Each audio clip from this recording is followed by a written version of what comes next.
තෙරුවන් සරණයි සෑම දෙනාටම. අපි නෙවෙමු නාලිකාව තුළින් අදත් ඔබව පිළිගන්නේ ආදරයෙන්, කරුණාවෙන් මෙන්ම මහා මෛත්‍රියකින්. මේ නාලිකාව තුළින් අපි සාකච්ඡා කරමින් ඉන්නේ මේ සංසාර බන්ධනයෙන් ස්ථීරවම සදාටම ගැලවෙන්නේ කොහොමද කියලා. අපේ මනස හැම මොහොතකදීම ගිනිගන්න සුළුයිනේ. තණ්හාව, අවිද්‍යාව නිසාම කෙලස් ගංගාවේ අපි ඔහේ සැරිසරනවා, ගානක් නැහැ. නමුත් නොනැත්ත උනන්දු වෙනවා මේ ගිනිගන්න මනස හඳුන ගන්න. ඒකෙන් සදාටම මිදෙන්නට. මෙතෙක් පළ වෙච්ච කෙටි දේශනා කීපය සමග සම්බන්ධ වෙච්ච ඔබට දැන් පැහැදිලි ඇති. එහෙමනම් ශනියක් පාසාම හටගෙන එම්ම ශනියෙම ඉතුරු නැතුව නිරුද්ධ වෙන චිත්ත ශක්තියත් සමග අනුබද්ධ වුණු ප්‍රාණ ශක්තිය මතමයි මේ කය ශරීරේ රඳා පවතින්නේ කියලා. එහෙමනම් මේ කය කිව්වට ඒකත් පැනවීමක් පමණයි නේද? තව විදියකින් කිව්වොත් ශනියකදී නොහටගත් ස්වභාවය බව ඔබට දැන් තේරෙන්න ඕනේ හොඳටම. අපි හිතක් හටගන්නවා දකිනවා. ඒ හිත නිරුද්ධ වෙන බව නොදකින හින්දා මම ජීවත් වෙනවා, ලෙඩ වෙනවා, වයසට යනවා, මැරෙනවා. ඒ බව හිත ඒ හිතේම ගිලිලා ජීවිතය ගෙවනවා. කන බොන ආහාර වලින් සතර මහා ධාතු වලින් සකස් වෙච්ච ශරීරය මැරෙන්නේ නම් නෑ. මහා භූත බවට පෙරලෙනවා. මේ විසිරිලා පැතිරිලා තිබෙන සතර මා ධාතු එක තැනකට, එක ගොඩකට ඒක රාශි වෙච්ච තැන සිත විඥානය ඒකේ පදිංච වෙනවා එක ක්ෂණයකදී. බලන්න, රූප කලාප ගොඩකට බද්ධ වෙච්ච හිත එක පණ ගන්වලා මේක මගේ ඇස, මේ කන, මේ නාසය කියන ආත්ම සංකල්පය ගොඩනගන හැටි ඒකම ඒ රූප කලාප ගොඩනගාගෙන නාමකරණයකුත් කරලා ඇත්ත කරගන්න හැටි බලන්න. භෞතික ශරීරයකට පෞද්ගලිකත්වය ආරෝප කරගත්ත ගමම්ම බාහිරයේ තියෙන වර්ණ රූප, ශබ්ද රූප, ගන්ධ රූප, රස රූප වල ඇලෙනවා, ගැටෙනවා. අසීමිත දුක් විඳින්නට පටන් ගන්නව නේද? විදසුනුවමින් අපි අවබෝධ කරගන්න ඕනේ එහෙමනම් සත්‍ය යථාර්ථය මොකක්ද කියලා. මේ ප්‍රාණ ශක්තියත් එක්ක අනුබද්ධ වෙච්ච චිත්ත ශක්තිය අපි අසිහියෙන් අවිද්‍යාවෙන් පාවිච්චි කරන තාකල් අපි ඉන්නේ දුකක් තුල, දුක් සාගරයක් තුල. සබ්බේ සංඛාරා දුක්ඛා. සිහිය සහ සතිය පවත්ව ගන්නට අපි උත්සාහ කළොත්, සති සම්පජාඤ්ඤේ ඉන්නට උත්සාහ කළොත් මේ දුක් ජාලාවෙන් අපිට ගැලවෙන්නට පුළුවන්. දිත්තේ දිත්ත මත්තං, සුතේ සුත මත්තං, මුතේ මුත මත්තං, විඤ්ඤාතේ විච්ඡාත මත්තං භවිස්සති. බුදු පියාණන් වහන්සේ බාහිර දාරුචීරිය තරුණයාට, උපාසකයාට දුන්නු කමඨහන බලන්න. දැක්කොත් දැක්කා පමණි, ඇසුනොත් ඇසුනා පමණි. මේ වචන මොමුණ හිටියත් නම් මේක වෙන්නේ නැහැ. මේ මොහොතේ හටගන්න දුකෙන් ගැලවෙන්න නම් මේ මොහොතේ හටගන්න සිතවිල්ලම දුකක් බව ඔබට දැනෙන්න ඕනි. අපි විමර්ශනය කරමු. එන්න බලන්න. එහි පස්සිකෝ අපි පේන තැන නිවැරදිව හිටියේ නැහැ. ඇහෙන තැනත් නිවැරදිව හිටියේ නැහැ. දැනෙන තැන වගේම හිතෙන තැනත් නිවැරදිව හිටියේ නැහැ. ඒ ඒෂණවලදී අපි එකින් එක මේ වැරදිච්ච තැන අපි හොඳින් අවබෝධ කරගන්න බලමු. කොහොමද අපි නිවැරදිව පේන දේ හඳුනගන්නේ කියලා. පච්චුපන්නංච යෝ ධම්මං තත්ත විපස්සති. මේ මොහොතේ සිදුවෙන ධර්මතාවය අපි බුදු පියාණන් වහන්සේ පහදලා දුන්න විදිහටම විමර්ශනය කරමු.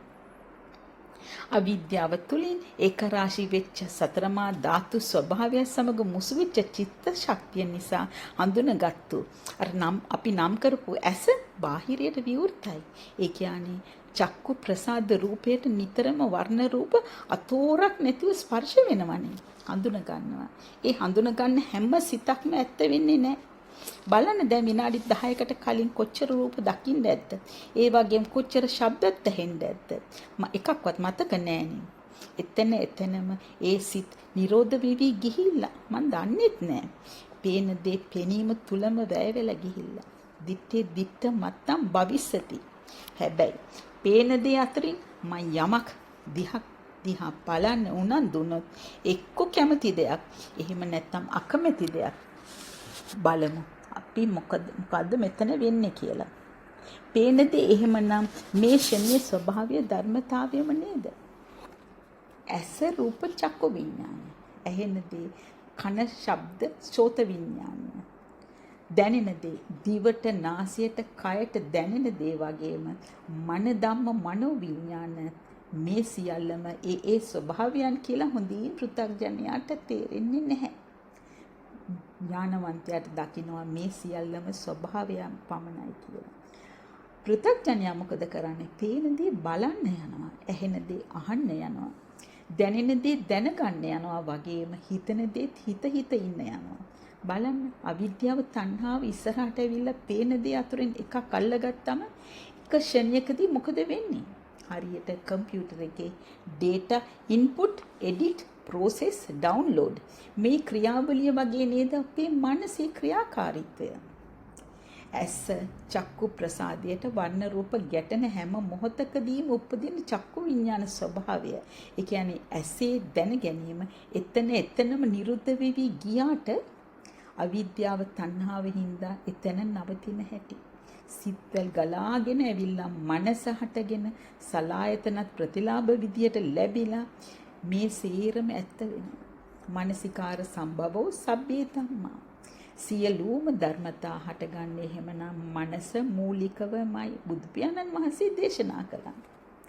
මේ මොහොත දුකක් වන්නේ සිතවිල්ලම දුකක් හින්දා. මේ විදියට නුවණින් මේ සිතවිල්ලේ මූලාරම්භය හට ගැනීම දකින්නට උනන්දු වුණොත් අපි පිරිසිඳ දැක්කොත් මේ මුලාව අපිට හඳුනා ගන්නට පුළුවන්. මදුපිණ්ඩික සූත්‍රය හරහා මේෂණී අධිවේගයෙන් අපිටත් හොරෙන් සමුදය වෙන හැටි දැන් ටිකක් පැහැදිලි ඇති. මේ පහුගිය දේශනා තුලින්. තින්න සංගති පස්සෝ මේ තුන් දෙනාගේ ඇස රූප චක්කු විඥානය උදාහරණයක් විදියට ගත්තම මේ තුන් දෙනාගේ එකතුව නිසාම ස්පර්ශය නිසාම වින්දනය වේදනා හඳුන ගැනීම සංඥා සංකාර මනස ඇතුලේ සකස් වෙන ස්වභාවයේ විඥානීය අන්න එක ඇත්ත වුණා. මනස ෆොටෝකොපි ගහ ගන්නවා ඒ චිත්ත රූපේ අවස්ථාවම. මනස තමයි දැන් මූලිකත්වය ගත්තේ. නමුත් උදව් වුණේ පස්ස මූලිකා සබ්බේ ධම්මා. ඒ වගේමයි ඡන්ද මූලිකා සබ්බේ ධම්මා. වේදනා සම්භවා සබ්බේ ධම්මා.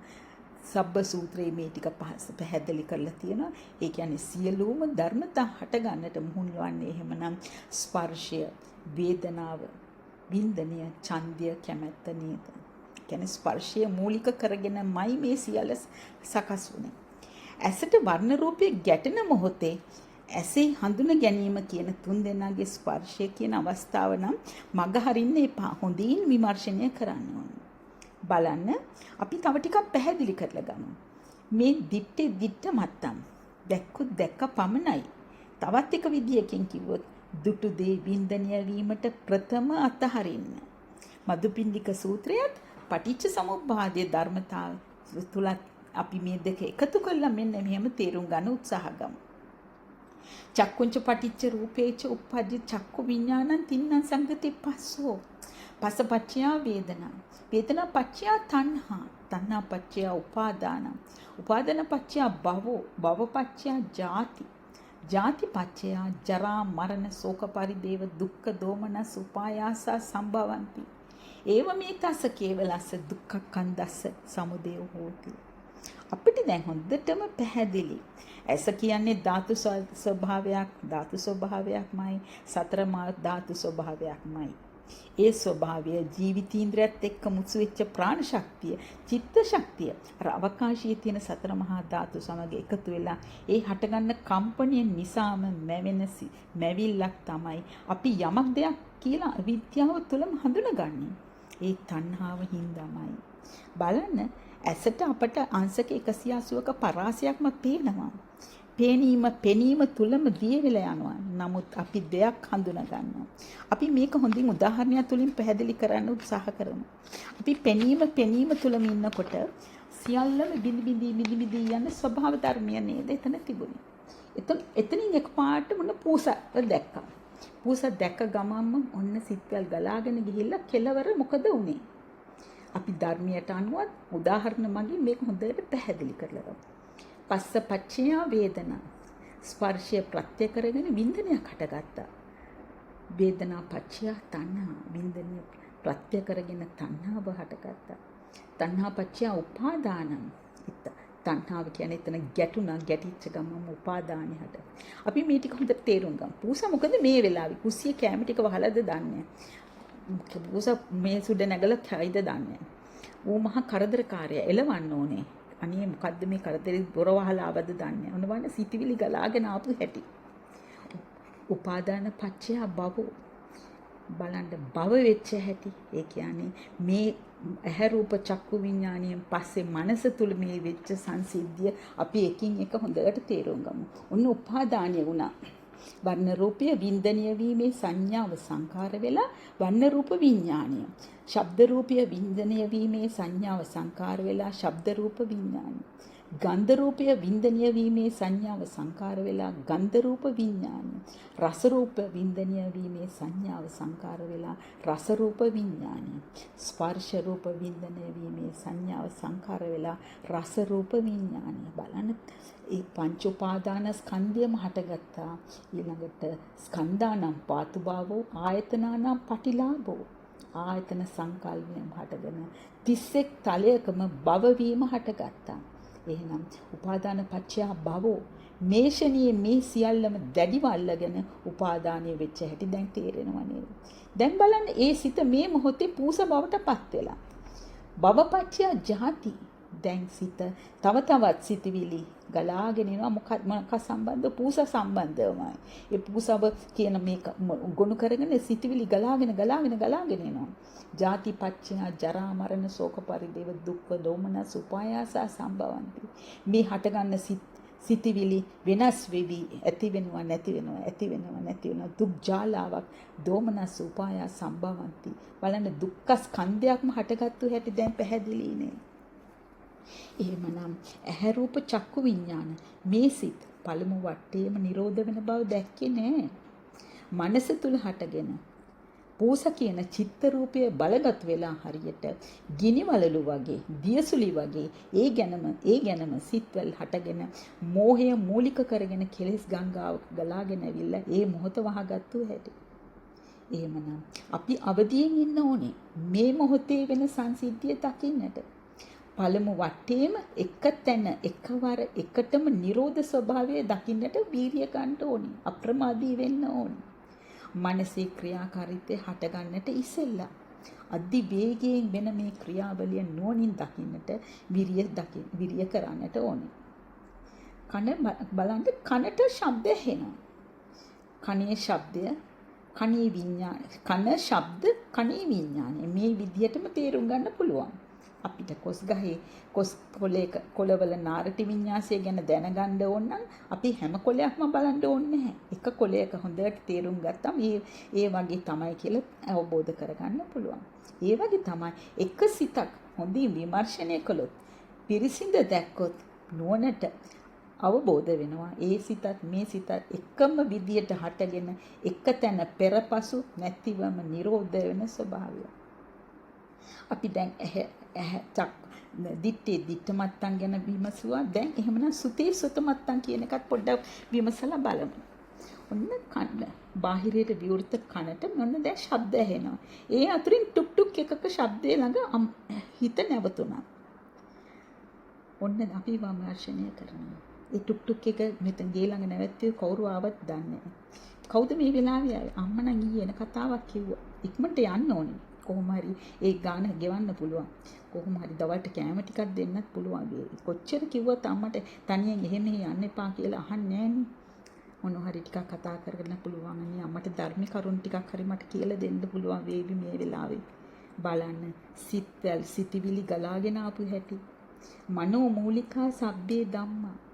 මනස මූලිකත්වය ගන්නේ අපට කන ශබ්ද සෝත විඥාන කියන පළමු වටේදී අර ස්පර්ශ වෙන මොහොතේදී අවිද්‍යාව තුල හිටියන හින්දා නේද?